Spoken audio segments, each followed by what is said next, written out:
The Catholic Church is certainly no stranger to sex scandals.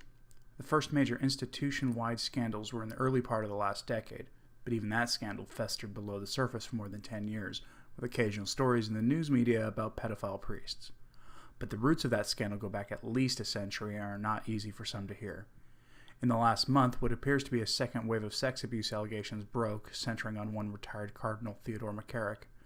The sexual abuse allegations against Cardinal McCarrick of the Archdiocese of Washington, D.C. has rocked American Catholics. If you're not familiar with this story, either because you're not a Catholic, or you are and you haven't heard much about it, buckle up because we're about to venture into territory that Michael Vorse of Church Militant has dubbed #CatholicMeToo. On Saturday, July 28th, Pope Francis accepted the resignation of McCarrick and sentenced him to spend his time in prayer and penance while the official Vatican investigation into his conduct commences. McCarrick is charged with the sexual assault of seminarians at his beach house. The allegation in June centered on McCarrick allegedly molesting a 14-year-old altar boy in the sacristy of St. Patrick's Cathedral 40 years ago. That allegation opened the floodgates, with dozens of stories of McCarrick sexually harassing seminarians. At least at this time, the targets were adults. The details are lurid and involve asking young men to share a room with him overnight when only one bed was available, then asking for massages, leading to unwanted and unsolicited touching in bed by the cardinal. Other allegations include the cardinal, in performing the duties of a bishop, conducting the confirmations of young Catholics and then asking his personal secretary to let him meet teenage boys whom he found attractive. At this time, McCarrick was going through a lot of secretaries because of this. The cardinal even asked the seminarians and teenage boys to call him Uncle Ted. A few questions come to mind, the first of which is, didn't the cardinal requesting that the archdiocese buy him a beach house here raise any red flags? The beach house is the property of the church and was bought with diocesan money, meaning that the lay faithful paid for his den of debauchery. The earliest story I could find on this scandal comes from the New York Times on July 16th. He preyed on men who wanted to be priests, then he became a cardinal. The article recounts the experience of a young seminarian named Robert who had been abused by McCarrick on various retreats. McCarrick was suddenly removed from his duties as cardinal in June when the Archdiocese of New York investigated and felt the allegations against McCarrick had sufficient validity to remove him from that duty. That's when the whispering and rumors began, with reporting by Catholic media. Cardinal Dole investigated the allegations, and on July 28th, it was announced that the Pope accepted his resignation. The worst part is actually not the abuse. The worst part of this is that the vast majority of the American bishops knew and remained silent.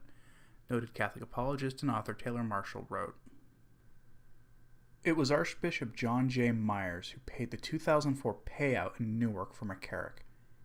It was Bishop Bukowski who paid out the 2007 payout in Metuchen for McCarrick. These two bishops 100% knew about McCarrick and did not follow the zero-tolerance policy. All journalistic pressure should be placed on these two men until they crack and start explaining who they consulted, the nuncios, cardinals, and popes, and what they were told to do. If you want to break the story wide open, you need to break these two bishops open. If one of them cracks and says, 'Cardinal Sodano told us to,' then the whole deck of cards falls down. It will unravel the USCCB and may solve the B16 resignation mystery." Numerous Catholic journalists have commented on how they tried to report on McCarrick's abuse of power in 2005 and 2006, and no one in the American hierarchy seemed to care. Pope Benedict XVI is key here, and we will return to the Pope Emeritus in a moment. But the allegation of a cover-up is clear. It has come out that Cardinal Tobin was elevated to the College of Cardinals by Pope Francis at the recommendation of Cardinal McCarrick. Did Tobin know about McCarrick's behavior? The evidence points to the majority of U.S. and Italian bishops knowing about his disgusting actions. There is a cloud of mystery that hangs over the resignation of Pope Benedict XVI.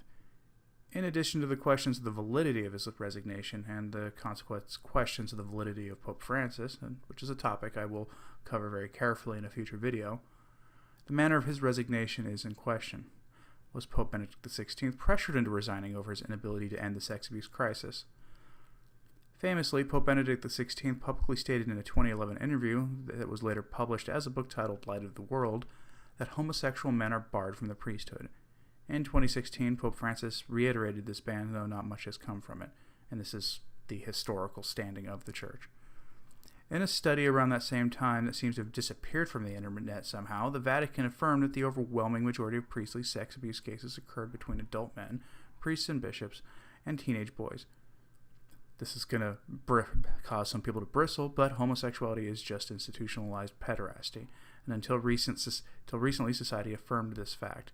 It was in pointing this inconvenient truth out in the aftermath of the first wave of sex abuse cases that Pope Benedict XVI is said to have been pressured into resigning from the See of Peter. Fascinatingly, one of the biggest proponents of Pope Francis in the following papal conclave was Cardinal McCarrick.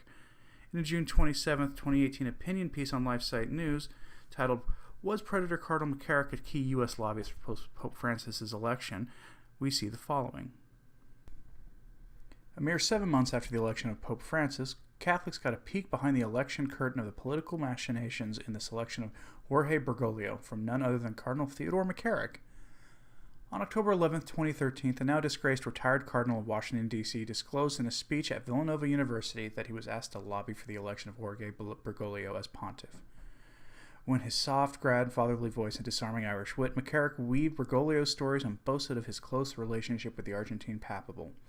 Curiously, McCarrick described a meeting with a mysterious unnamed Italian who sought him out and urged him to lobby for Bergoglio as pope.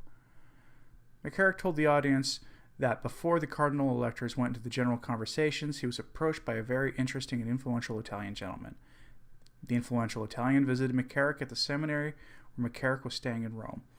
These very brilliant men, very influential men in Rome, said, "What about Bergoglio? Does he have a chance?" McCarrick said he was surprised at the question and replied, "I don't think so because no one's mentioned his name." The man said, referring to Bergoglio, "He could do it, reform the church." McCarrick commented, "That was the first time I'd heard that there were people who thought Bergoglio was a possibility in this election."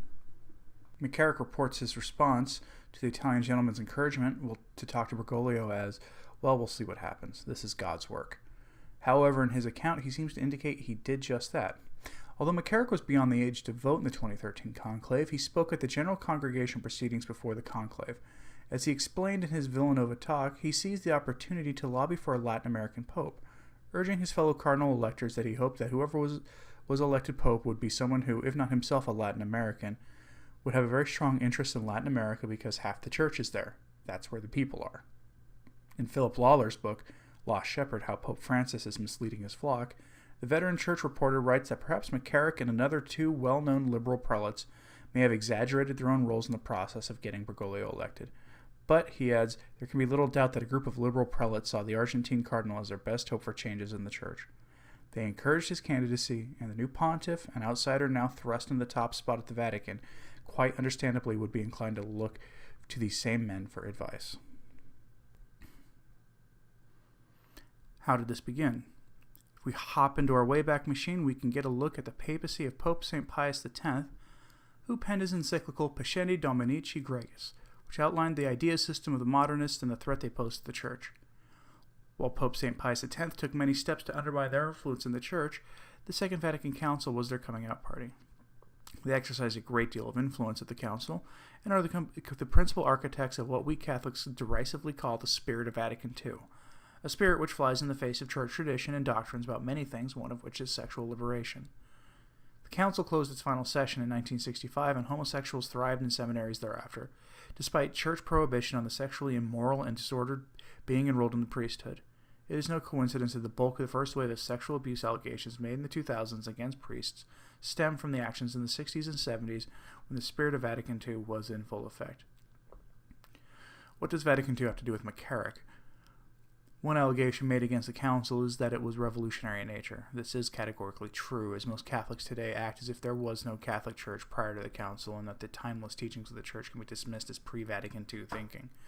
This revolution was fueled by an expressed desire to open the Church to the world and resulted in the Church attempting to bring the faith more in line with modernity.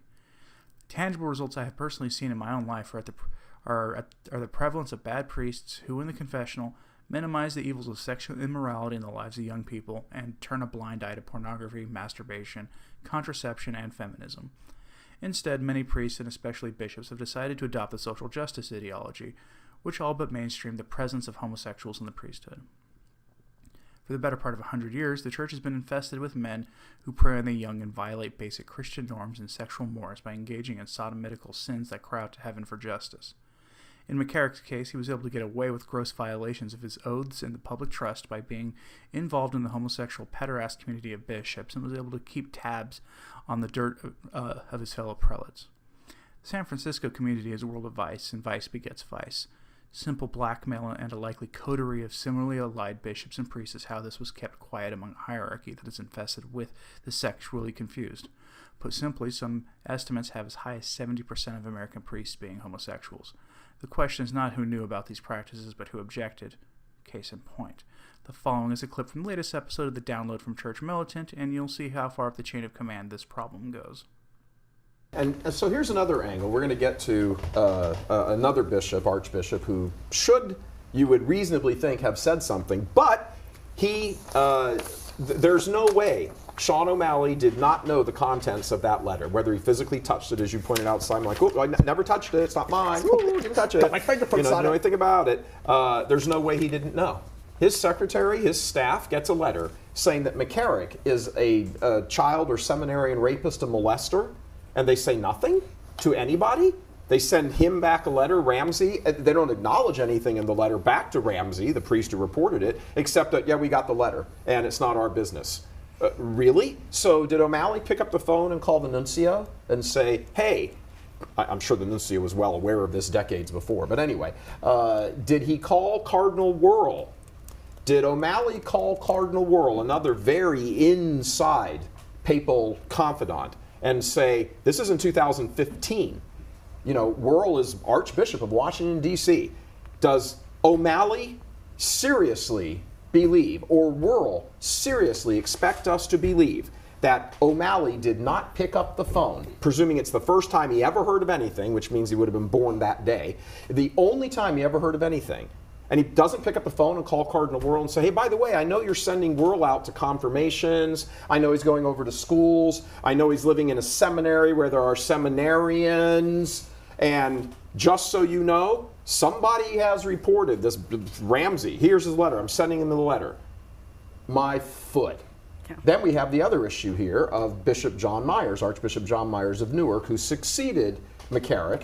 And he in 2007, again, once Wuerl is already sitting Archbishop of Washington, D.C., he says he signs 2 payouts to McCarrick's victims. Signs 2. He doesn't pick up the phone and call Wuerl for the same reason.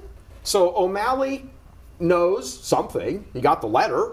His staff got the letter. I'm sure his staff didn't say, hey, we're going to keep this a secret from you, Cardinal O'Malley, but it's really not very nice, but we're not going to tell you who it's about, please. And he doesn't call Wuerl.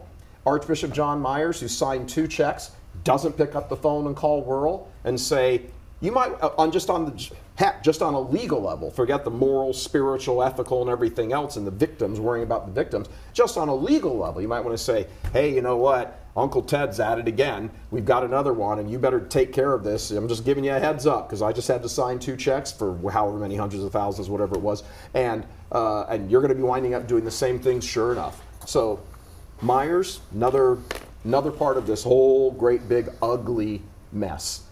Wuerl says, no, I didn't know anything, which means none of these men told him. That's just not believable. It's not believable. Well, Michael Voris at Church Militant is calling on all faithful Catholics to not give 1 penny to any diocesan appeals for money until the bishops who knew resigned from office. Recently, the Chilean bishops resigned over a homosexual abuse scandal. It can happen in the U.S. too. If Pope Francis is truly a reformer, he will purge the American hierarchy of all those who would harm young men and future priests.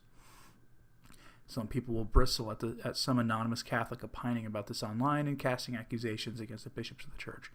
But I don't really care, because there is a central issue here that should cross the traditional liberal boundary among the laity, and it is this. All any right-ordered faithful Catholic wants are pastors who actually care about our salvation before anything else. That's it. And this issue brings into bright, sterilizing light that many of the bishops simply don't care about our salvation. But I stated that this issue goes back at least 100 years in the church.